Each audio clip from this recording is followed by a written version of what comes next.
नमस्कार दोस्तों, कैसे हैं सब आप लोग। मेरा नाम है राजुल और आप देख रहे हैं super one video. I hope आप सब लोग अच्छे होंगे। ठीक है, तो जैसा कि आप सभी लोगों ने इतना सपोर्ट किया है, इतना मोटिवेट किया है, तो मुझ पर खुद को नहीं रोक पाया मैं अपनी वीडियो बनाने से, और कैसे भी करके टाइम निकाल लेता हूँ आप लोगों के लिए। नाउ वीडियो स्टार्ट करते हैं। आज हम पार्ट 1 किसका लेके आए हैं, इंडस्ट्रियल लॉ का लेके आए हैं। देखिए, आप लोग देख रहे होंगे पीछे कि यार इसमें एमसीक्यू कहाँ पर है, तो मैंने ना आपको पूरा समझाना है, देन उसके बाद आपको एमसीक्यू करवाने हैं इसी के अंदर से कि कैसे कैसे एमसीक्यू आने वाले हैं। ठीक है, तो ये आपको ना बहुत अच्छा लगेगा, और आप पहले इसको पढ़ के देखो, और फिर आपको कोई भी क्वेरी हो आप बिल्कुल कमेंट सेक्शन में, आप यार कमेंट सेक्शन में करते हो ना तो अच्छा लगता है। जैसे कि 2 बच्चों ने अभी करा, एक नव्या ठाकुर और एक शिवांगी शर्मा, उन दोनों ने कमेंट करा और अच्छा लगा मुझे, क्योंकि न्यू सब्सक्राइबर जुड़ते हैं हम लोगों से, हमारी फैमिली बनती है। ठीक है ना, वो हम बात करते हैं किसकी, अब हम बात करते हैं फैक्ट्री लॉ की। तो फैक्ट्री लॉ क्या है, देखो बेसिकली फैक्ट्री लॉ होता क्या है, सबसे पहले चीज समझेंगे कि फैक्ट्री लॉ है क्या ये। तो यहाँ पर फैक्ट्री लॉ के अंदर जितनी भी बात करी गई है वो वर्कर्स के सेफ्टी हेल्थ के रिगार्डिंग ही बात करी गई है, उनकी देखभाल है ना, उनकी हर एक चीज के लिए बात करी गई है। ठीक है ना, यहाँ से हर एक छोटे छोटे पॉइंट से ना क्वेश्चन निकलते हैं, क्वेश्चन फॉर्म होते हैं। तो किसी ने बताया था मुझे कि यूनिट वाइज करवा दीजिए सर, तो हम यूनिट वाइज लेके आए आप लोगों के लिए। आई होप आपको अच्छा लगेगा। देखो एक्सप्लेनेशन शुरू हुआ, तो सबसे पहले क्वेश्चन ये बनेगा कि फैक्ट्री एक्ट आया कब। तो फैक्ट्री एक्ट आया 1 अप्रैल 1948। हमारे देश के आज़ाद होने के बाद 1948 में आया। हमारा देश 15 अगस्त 1947 में क्या हुआ था, 15 अगस्त 1947 में हमारा देश आज़ाद हो गया था। उसके बाद ही फैक्ट्री एक्ट लगाया गया था 1 अप्रैल 1948। ठीक है, तो फैक्ट्री में क्या क्या होता है भाई, आप लोगों को पता है कि चाइल्ड लेबर भी लगती है ना, तो उसके लिए भी ये लॉ पूरा कारगर साबित होता है। ठीक है, now object of the act, इस एक्ट के ऑब्जेक्ट क्या है, किस लिए बनाया गया है ये एक्ट। तो देखिए, टू सिक्योर, तो किसको सिक्योर करने के लिए बनाया गया है, health safety and benefits. Health safety और बेनिफिट्स भी दिए जाएंगे, सेफ्टी भी दी जाएगी, और हेल्थ के ऊपर भी ध्यान दिया जाएगा।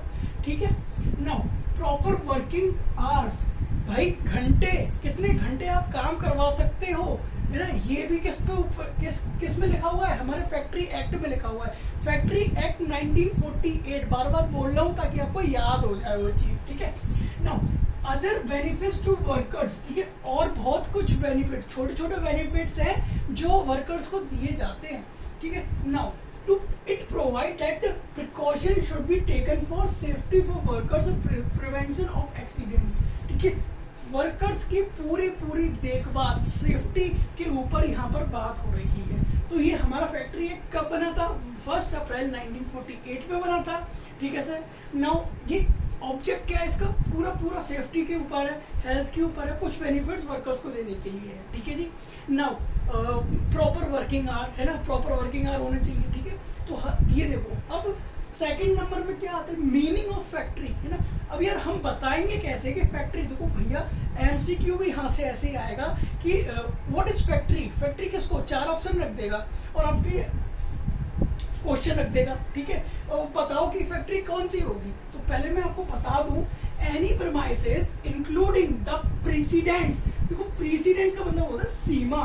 Therefore if any part of which manufacturing process is carried on with or without the aid of power, with the aid of power provided for 10 or 20 persons are employed on any day of the preceding 12 months। Sir आप क्या बोल रहे हैं, हमें तो कुछ पल्ले ही नहीं पड़ा, तो पल्ले पड़ेगा। देखो क्या कह रहा है कि अगर किसी भी एक सीमा के अंदर काम हो रहा है या फिर मैन्युफैक्चरिंग हो रही है, उसमें 10 या 20 लोग काम कर रहे हैं, 12 महीने के अंदर 10 या 20 लोग ही काम करते रहते हैं, 10 या 20 लोग और भी ज्यादा लोग काम करते रहते हैं, उसको फैक्ट्री माना गया है। क्या सर ना, अगर 9 बंदे काम कर रहे हैं तो ये फैक्ट्री नहीं माना जाएगा उसको, तो उसको फैक्ट्री नहीं माने। अगर उसका मालिक नहीं हुआ तो दे तो रखा है भैया विद और विदाउट, है ना, विद और विदाउट एड ऑफ पावर। मतलब सर क्या मतलब ये कि विद और विदाउट, मतलब उसका मालिक हो या ना हो, उसके ऊपर पावर हो, फैक्ट्री पे नहीं हो, उसमें 10 या 20 बंदे काम कर रहे हैं पूरे साल, है ना, 12 मंथ्स, तो उसको फैक्ट्री घोषित कर दिया जाता है। ठीक है, अब नोट में क्या दे रखा है, अब ये नोट क्या है, this act is applicable to all the factories. हर एक फैक्ट्री इंडिया के अंदर, हर एक फैक्ट्री के ये लॉ क्या करता है, पास्ट है। हर एक, अब ये कोई कह दे कि नहीं भाई हमारे ये फैक्ट्री लॉ के अंदर नहीं आता, तो भैया तू घर जा, है ना। चलो, premises is a general terms meaning open land और बिल्डिंग अलोन। देखो प्रेमाइसेस क्या है, कुछ भी एक सिंगल टर्म्स है जिसका मतलब है मीनिंग ओपन लैंड और बिल्डिंग अलोन। ठीक है, ओपन लैंड, ठीक है, ओपन लैंड, ठीक है, याद रखिएगा, ये बहुत इंपॉर्टेंट क्वेश्चन बन जाता है। देखो यहाँ से क्वेश्चन बन जाएगा। अगर ये बोले 10 और 20, देखो 10 और 20% कोई काम कर रहा है फैक्ट्री के अंदर, तो हमारी फैक्ट्री मानी जाएगी। क्या सर पावर हो या ना हो उससे कोई फर्क नहीं पड़ता। अगर हमारे कंपनी के अंदर एक सीमा के अंदर कोई भी 10 या 20 बंदे काम कर रहे हैं तो उसको हम फैक्ट्री बोलेंगे। आई hope you will clear this point. Manufacturing process, ठीक है, मैन्युफैक्चरिंग प्रोसेस क्या होता है सर, आपने डेफिनेशन में पढ़ाया मैन्युफैक्चरिंग प्रोसेस, कोई भी काम हो रहा हो, कैसा काम हो रहा हो। हाँ भाई ये भी बात ठीक है, भाई कौन सा काम होना चाहिए, भाई बिल्कुल बात ठीक है यार, कौन सा काम होना चाहिए, तो कौन सा काम होना चाहिए। देखो मेकिंग, अल्टरिंग, रिपेयरिंग, किसी भी चीज का रिपेयरिंग। देखो भैया ये याद रखिएगा कि मैन्युफैक्चरिंग प्रोसेस आ सकता है, कैसे आएगा कि कौन से सेक्शन में दे रखा है, तो ये 2 क्लॉज के में दे रखा है, 2 क्लॉज के। सर ये आप यार पढ़ा रहे हो ऐसे सिंपल याद नहीं करवा रहे, तो भैया याद करो। मैन्युफैक्चरिंग किसकी होती है, कार की। तो सी से याद नहीं करना हमें कार, किससे याद करना है, के से कार, क्योंकि हम गंवार आदमी है यार। ठीक है नो, तो हमें किससे याद करना है, हमको याद करना है के से याद क्या करना है, कार याद करना है। ठीक है, तो कार की मैन्युफैक्चरिंग करनी है बेसिकली, तो ये कब किस में दे रखा है, 2 सब क्लॉज 2 के में। ठीक है ना, तो इसमें क्या क्या दे रखा है, मेकिंग, अल्टरिंग एंड रिपेयरिंग, किसी की रिपेयरिंग करना, है ना, मशीन की पंपिंग करना, जनरेटिंग करना, कंपोजिंग करना, कंस्ट्रक्टिंग करना, प्रिजर्विंग, स्टोर करके रख लेना कोई चीज। तो ये क्या होता है हमारा, ये प्रोसेस मैन्युफैक्चरिंग प्रोसेस के अंदर आते हैं। ये 5-6 पॉइंट होंगे। अगर आपको इसमें एक गायब कर देगा, इज नॉट, है ना, कि कौन सा इसमें मैन्युफैक्चरिंग प्रोसेस नहीं है, क्या आएगा, कौन सा प्रोसेस नहीं है, तो ये सारे पॉइंट है, ये याद कर लेना। स्टार्टिंग से इंपोर्टेंट डाल दूं मैं इस पे, याद कर लीजिएगा। ठीक है ना, अब हम बात करते हैं सेकंड टॉपिक पे। ठीक है, हमें पता चल गया फैक्ट्री क्या होती है, फैक्ट्री के अंदर क्या होते हैं, 10 या 20 बंदे काम कर रहे हो पूरे महीने, पूरे साल के लिए। ठीक है, 12 मंथ्स के लिए। ठीक है, उसको हम बोलते हैं फैक्ट्री। तो और क्या कहते हैं हम, मैन्युफैक्चरिंग प्रोसेस क्या होती है, जिसके अंदर कुछ भी काम चल रहा हो। ठीक है ना, occupier of factory, occupier of factories कौन होता है, ऑक्यूपायर ऑफ फैक्ट्री कौन होता है, ऑक्यूपायर वो होता है जिसकी पूरी जानकारी है अपने फैक्ट्री के लिए, तो उसको बोला जाता है ऑक्यूपायर। जो ऑक्यूपाई कर रहा है, उस फैक्ट्री को चला रहा है, उसको बोला जाता है ऑक्यूपायर। इट इंक्लूड्स, अगर कोई फर्म है, याद रखिए मोस्ट इंपोर्टेंट क्वेश्चन बनेगा यहाँ से, है ना, यहाँ से इंपोर्टेंट क्वेश्चन एमसीक्यू के रूप में आएगा कि किसी की फर्म चल रही है तो उसके बिहाफ पर कौन होगा, पार्टनर, ऑक्यूपायर होगा। और किसी की कंपनी चल रही है तो उसका डायरेक्टर कौन होगा, ऑक्यूपायर होगा। I hope you are clear this point. ठीक है, फर्म के बिहाफ पर कौन ऑक्यूपायर होगा, पार्टनर, कंपनी के बिहाफ पर कौन ऑक्यूपायर होगा, डायरेक्टर। ठीक है, अब थोड़ा सा नोट याद करिए, इसमें क्या याद करना है, the occupier shall ensure as far as possible health.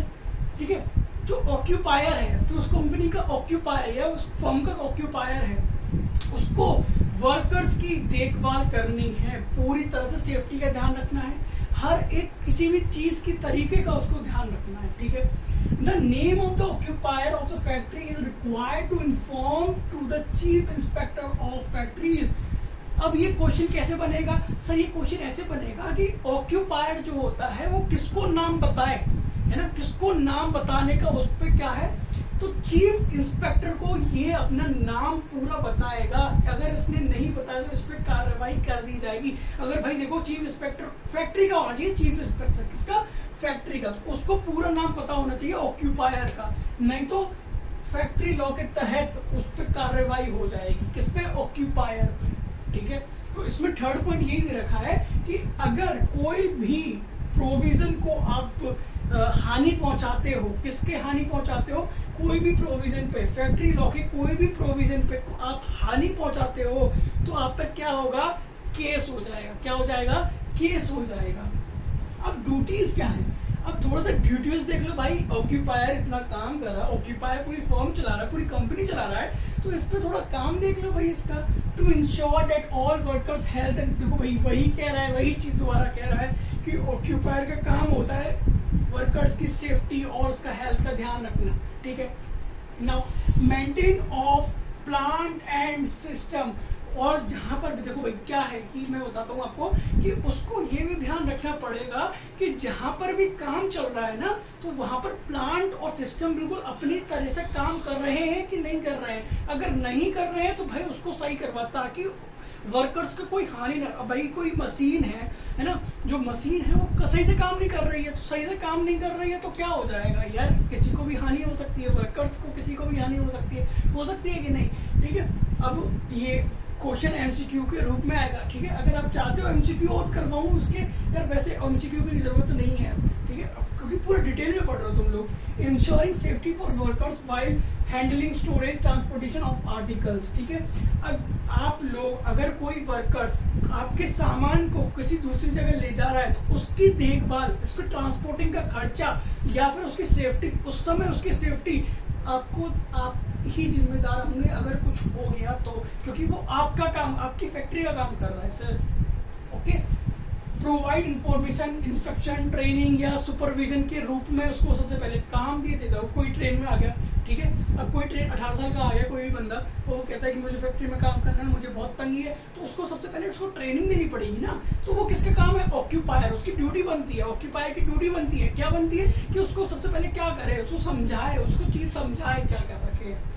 Maintenance all places of work, ठीक है, और अच्छी तरह से देखभाल, सेफ्टी का ध्यान रखे, ठीक है। सेफ्टी का ध्यान कैसे, जहाँ पर वर्क हो रहा है उसका स्पेस का ध्यान रखे। अब स्पेस भी आएगा कि कितना स्पेस चाहिए होता है, ठीक है। 14.2 क्यूबिक मीटर एक स्पेस, एक मैं लिख देता हूँ यहाँ पर 14.2 क्यूबिक मीटर एक वर्कर को स्पेस चाहिए होता है, वहाँ ओवर क्राउडिंग नहीं कर सकते आप लोग, ठीक है। फैक्ट्री में हो तो फैक्ट्री की तरह ही रहो, और एक 14.2 क्यूबिक मीटर उनको जगह मिलनी चाहिए काम करने के लिए। तो ये पहला पार्ट था, ठीक है। यहाँ पर एमसीक्यू कैसे कैसे बनेंगे मैंने आपको सब बताया कि फर्म के बिहाफ पर ऑक्यूपायर कौन होगा, पार्टनर होगा, कंपनी के बिहाफ पर डायरेक्टर होगा, ठीक है। मैन्युफैक्चरिंग प्रोसेस क्या होता है, 4 पॉइंट दे देगा, एक गायब कर देगा, कौन सा नहीं है पूछ लेगा यहाँ से। 1948 1 अप्रैल 1948 में आया था ये लोग। टू बी कंटिन्यूड, अच्छे से लिखा हुआ है हमने, टू बी कंटिन्यूड, तो सेकंड पार्ट जल्दी आने वाला है आप लोगों का। कीप सपोर्टिंग, ऐसे सपोर्ट करते रहिए। Thank you so much for watching this video, and like करना, कमेंट करना, सब्सक्राइब कर देना चैनल, शेयर करना तो बिल्कुल मत भूलना। हर एक सब्जेक्ट की वीडियो लेके आऊँगा, टेंशन भी लेते हो यार, आप कमेंट करो, ठीक है, स्क्रीनशॉट ले लेना।